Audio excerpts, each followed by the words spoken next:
Hello, and thank you so much for joining me on the Community Ledger today. We are going to delve into what happens next. Now that Trump has been elected, what's going to happen with all of these cases? He's got some federal cases as well as some civil cases that are pending. So I just want to go over what the news is stating about these pending charges and indictments and, the sentencing that's coming up on the 26th. So sit back, relax, and let's get into it. Breaking news that is developing at this hour, which is that the special counsel Jack Smith is in discussions with the Justice Department to essentially get rid of the January 6th case, Mar-a-Lago case, those cases pending against Trump. Now, of course, those are the federal ones separate from the state. But this is huge news, and everyone's here with me. Ellie, let me just start with you. Can we just take a step back? It's huge news because you had, and we'll talk about these separately, but classified documents misuse, hanging out in the bathroom, who knows what they were, at Mar-a-Lago, black and white case. Right. You had the January 6th case, which there had been years of adjudication and back and forth, now into what was an official act and what wasn't. Yeah. Day in and day out. And now what happens? So, first of all, this is an astonishing result if you just sit back and think about it. I mean, these are two of the biggest prosecutions the Justice Department has ever brought. Neither of them will see the light of day. Neither of them will get to trial. Neither of them will get to a verdict.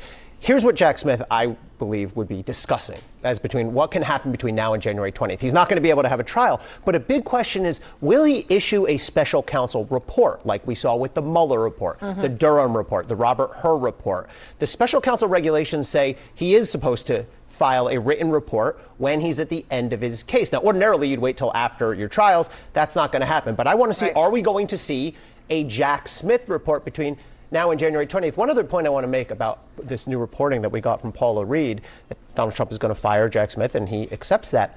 Note the contrast, because 4 years ago when the Biden administration took over, and I know Kate will remember this, they inherited a special counsel that I'm sure you were not fans of, a guy named John Durham. John Durham into Hunter Biden. Into the origins of the Russia investigation, and he was a Trump. Yeah. And what did the Biden administration do? Nothing. Hands off. They let him finish his job. He took into 2023, complete hands off. And Donald Trump has said, I'm firing Jack Smith in 2 minutes, to quote him. Right. I should say there's a little bit of a difference because DOJ policy says DOJ cannot prosecute the sitting president, which Trump will be.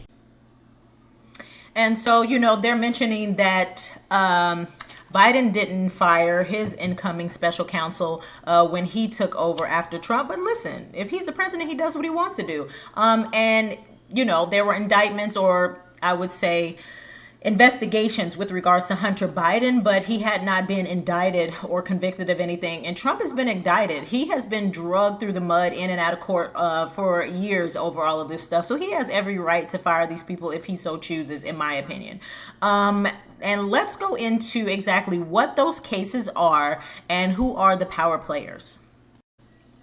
And so here you have it. You've got the 4 charges that are really pending. Well, it's a whole lot of charges, multiple counts, but the 4, I would say, topics in regards to what he's being convicted of or indicted over: hush money, classified documents, election interference, and Fulton County. And then the power players are going to be here at the bottom. You've got Fani Willis, who's going to be the Fulton County District Attorney. You've got Jack Smith, who is the special counsel for the Department of Justice. He is the one that Trump said, listen, as soon as I get in office, you will be fired. He has accepted that, so he's well aware of what's pending. And then you've got Alvin Bragg, who is definitely a character with regards to the Manhattan District Attorney. And so let's dig a little deeper. Okay, and so the first power player that you have here is going to be Jack Black. He is the special counsel from the Department of Justice. And so he's overseeing all federal charges. That's going to be the classified documents and the election interference. Both are looking like they're going to be dismissed. It looks like Jack Smith is trying to put all his ducks in a row so that he can go ahead and put all of that stuff to rest. So it doesn't look like Trump is going to be charged for any of this, but I will give you a brief on exactly what these 2 cases were about. With regards to the classified documents, Trump was indicted in January of 2023 by a federal grand jury in Miami for taking classified national defense documents from the White House after he left office and resisting the government's attempts to retrieve the materials. On July 27th of 2023, the special counsel charged Trump with 3 new counts, including one additional count of willful retention of national defense information. I'll skip down. U.S. District Attorney Eileen Cannon dismissed the case on July of 15th of 2024, saying in a ruling that the appointment of special counsel Jack Smith violated the Constitution. And so in the end, it seems the executive's growing comfort in appointing regulatory special counsels in the more recent era has followed an ad HOC pattern and will little. Okay. So none of that is relevant, but it does say that a U.S. district judge dismissed the case and said that this was outside of the Constitution or violated the Constitution. So the DOJ, this current administration's Department of Justice, is continuing to pursue it. But now that he's been reelected, it looks like that is going to be dead on arrival. He also is facing election interference charges. So it says special counsel, again, Jack Smith, held a superseding indictment on August 27th in his investigation into alleged efforts by the former president and his allies to overturn the 2020 election. The new indictment slims down the allegations against the 2024 Republican presidential candidate in light of the Supreme Court's immunity ruling. Though none of the 4 charges have been dropped, in the reworked indictment, prosecutors argue several times that Trump didn't have any constitutionally assigned presidential duties regarding the post-election transition of power. So what they're pretty much saying that although he was technically the president, he didn't have any duties. Well, that doesn't apply, okay? Biden doesn't have any duties right now, but he's still the acting president, okay? And so if something happens, if we're at war or they need to call upon him for whatever reason, he still is the acting president. And so whatever privileges come with that appointment at that time, Trump would be able to benefit from. And so it looks like that is going to be dismissed as well. And so let's see who the next power player is going to be. Okay, and so you do have here Miss Fani Willis. Miss Fani Willis is the Fulton County District Attorney, and I will tell you she is an Atlanta-based, let me just give you the backstory on these charges. An Atlanta-based grand jury on August 14, 2023 indicted Trump and 18 others on state charges stemming from their alleged efforts to overturn the former president's 2020 electoral defeat. 4 people have pled guilty. The historic indictment is the 4th criminal charge that Trump is facing. The charges brought in a sweeping investigation led by Fulton County District Attorney Fani Willis cover some of the most overt efforts by the former president and his allies to meddle in the 2020 presidential election.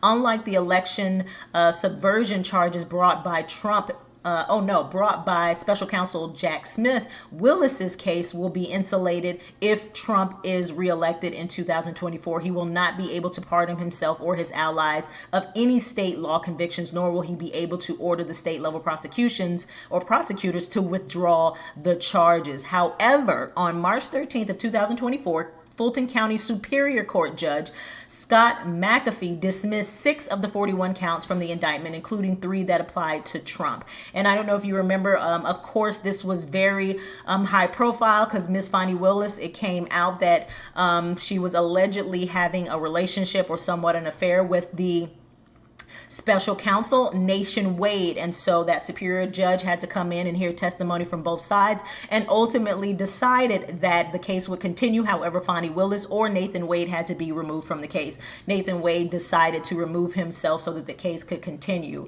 And so again, this is another flimsy one. We will see what happens. But it is rather flimsy. I know that it appears, I forgot. Miss Fani Willis is the one or the prosecutor behind the YSL RICO case. So the rapper Young Thug was charged with RICO, and Miss Fani Willis is the prosecution, or the district attorney with regards to the prosecution in that case. They just, I would say, what would you say? It's not, they settled, what's the word I'm looking for? Took a plea deal. He took a plea deal last week. His family and his lawyers were advocates or staunch advocates of him continuing to fight because it was right on the brink of a mistrial. They had 3 judges in that case. The last judge scolded prosecution for the evidence and the prosecution's case to be tried because it was incredibly unprofessional and thrown together. And I'm actually going to play that for you so you can see exactly what she said in regards to the case. But she was right on the cusp of dismissing the case altogether in a mistrial. a mistrial was appropriate. I'm I asking. mean, I can't figure out what it is. If it's disingenuous, if it is that, I mean, I don't want to malign the prosecutor standing in front of me right now, so I'm not going to say the possible things that it could be, but it is baffling to me that somebody with the number of years of experience that you have, time after time after time, continues to seemingly purposefully hide the ball to the extent you possibly can for as long as you possibly can. And I really don't want to believe that it is purposeful, but honestly, after a certain number of times, you start to wonder how it could be anything but that, unless it is just that you are so unorganized that you are throwing this case together as you try it. And I am sorry to say that, but this case is being made much more difficult for everybody because of the haphazard way in which it is being presented. I'm going to take a recess for a few minutes.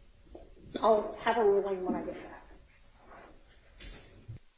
And so Young Thug's lawyers wanted him to continue to fight. Young Thug was in prison for well over 2 years, and he was over it. He knew that if it happened and if a mistrial happened, the prosecution could continue to just drag him in court, and he could be back in prison doing this thing all over again. And he really just wanted to be done. He wanted to be back with his family, and he wanted out. And so he took a plea deal.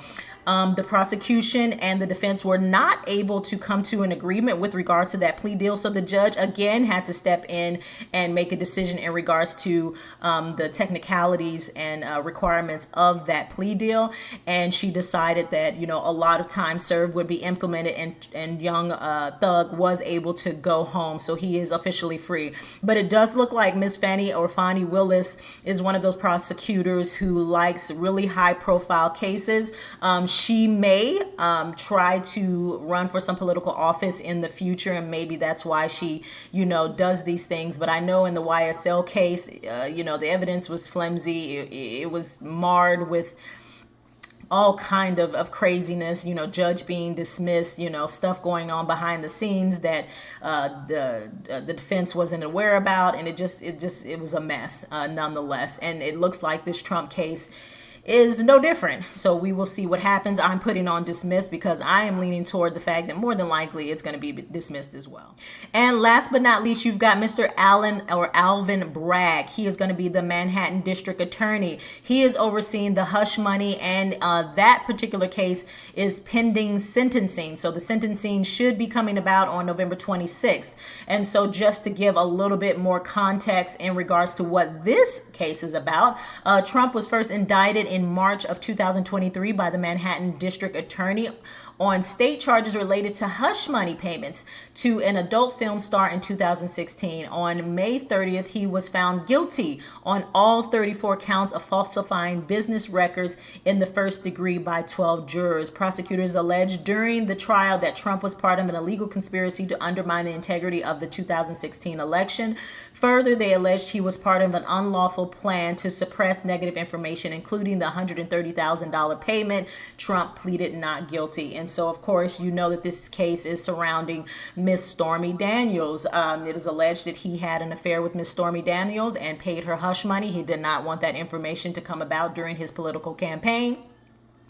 And that is what this is all about. Now, Mr. Alvin Bragg, Manhattan District Attorney, gets dragged quite a bit for all of the chaos that you now see in Manhattan. You know, New York is Manhattan is a sanctuary city. So you have a lot of immigrants being bussed in and flown in from these border states to Manhattan. Alvin Bragg is soft on crime in the same manner in which Kamala Harris was in California. So you have a lot of chaos in Manhattan right now. And he is in partnership. It seems like he's in partnership with Letitia James. Letitia James is going to be the district attorney of New York State. And she just spoke this morning saying that she's going to continue to pursue Trump. I personally say this is dismissed. We'll see what happens. We know the judge wanted to push back sentencing till after the election, but it is looking flimsy as well. I'll go ahead and play that clip for you so you can see what the news is actually stating with regards to this pending case. To the sentencing delay in that hush money conviction of Donald Trump. America was supposed to learn whether or not Trump would be sentenced to jail before the end of the month. This all has to do with that Stormy Daniels case. But today, a judge pushed that back to Thanksgiving week, well after the election. CBS's Nicole Killian is on the campaign trail in Charlotte. Donald Trump, the self-proclaimed law and order candidate, earns an endorsement from the Fraternal Order of Police in battleground North Carolina, just hours after learning his own criminal sentencing was delayed. Everyone realizes that there was no case because I did nothing wrong. The appearance comes after Justice Juan Merchan ruled the former president will be sentenced November 26, 3 weeks after the election, for his conviction for falsifying business records to cover up payments to adult film star Stormy Daniels.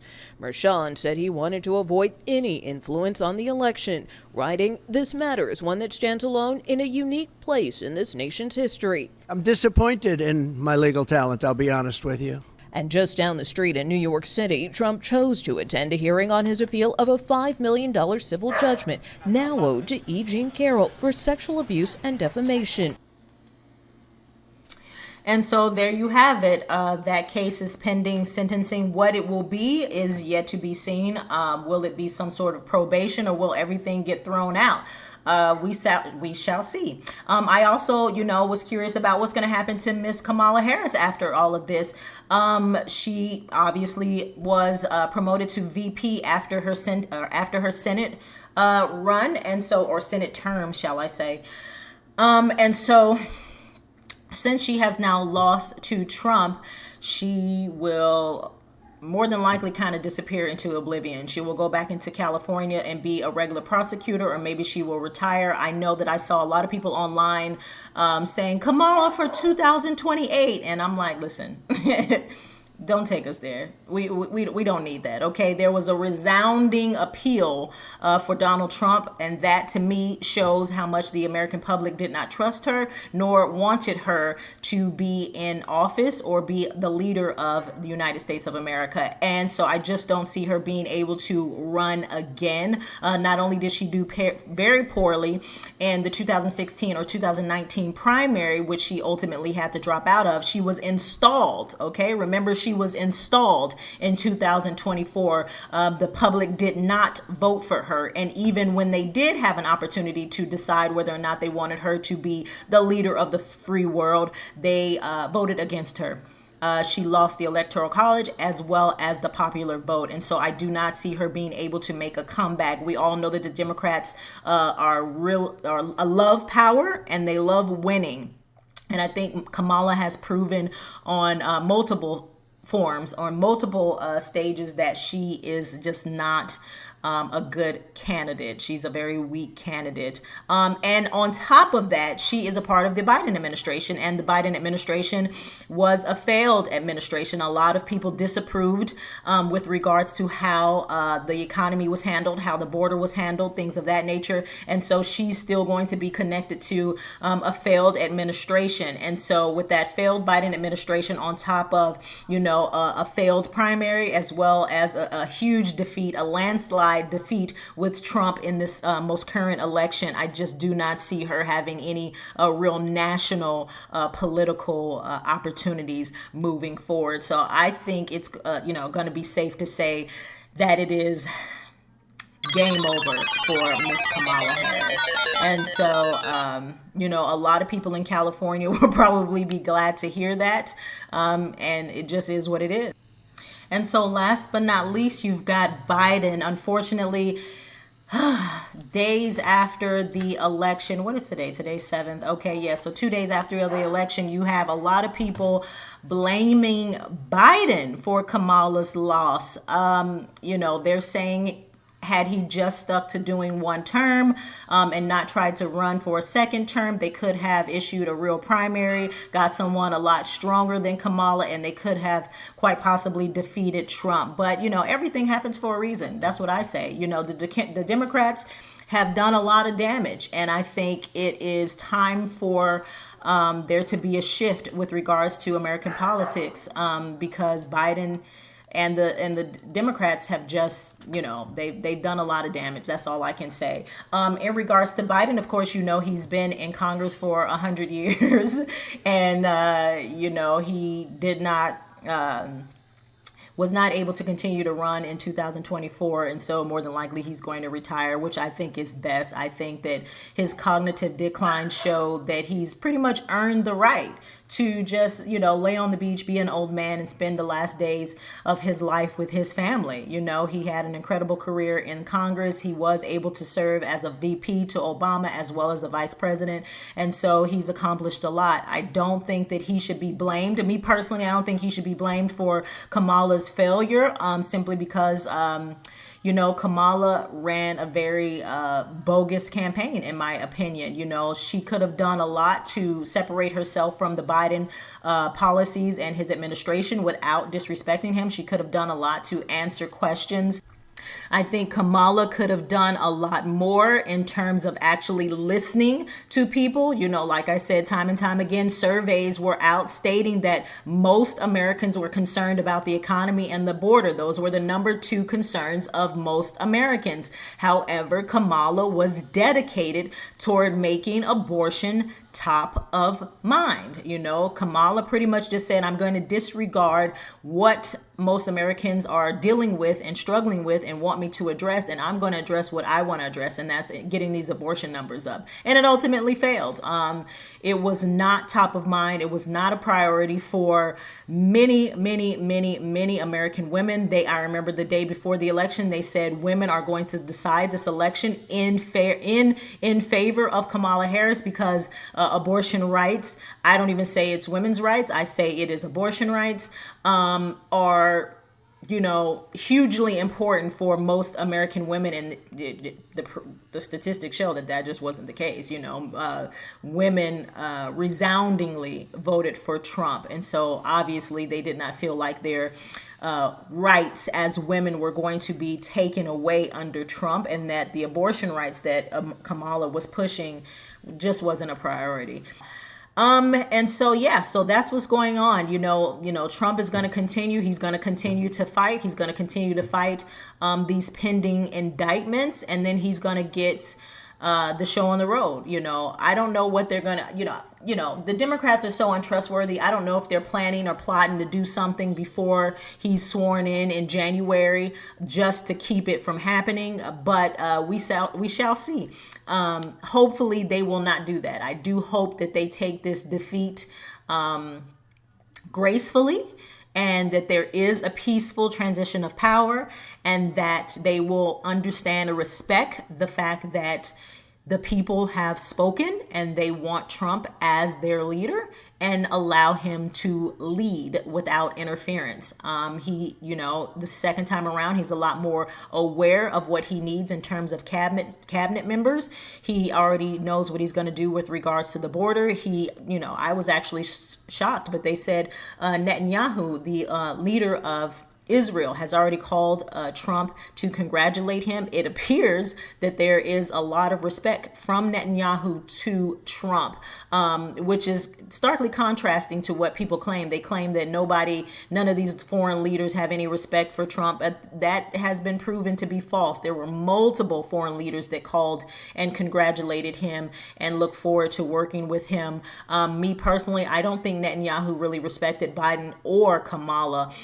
They have been, from what they say, they have been requesting a ceasefire for some time now, and it does look like Netanyahu has ignored those requests while continuing to get funding for his defense. But I do think that Trump is going to do what he can to try to end that war. Trump is not a pro-war politician, and so hopefully we can get that to end. The war in Israel, the people in Palestine deserve some peace.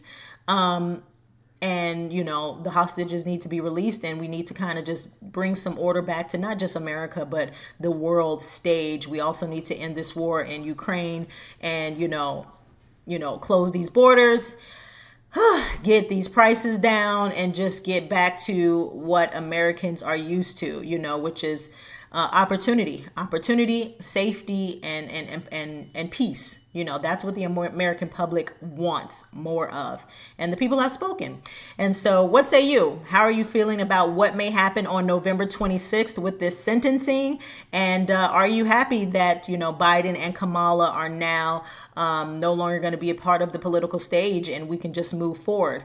So what say you? Again, thank you so much for joining me. If you have not subscribed, please do so. It's free, and it definitely helps me to continue to put these videos out and continue on this YouTube journey. And so thank you for watching. And again, my name is Drea Banu, and you are watching The Community Ledger.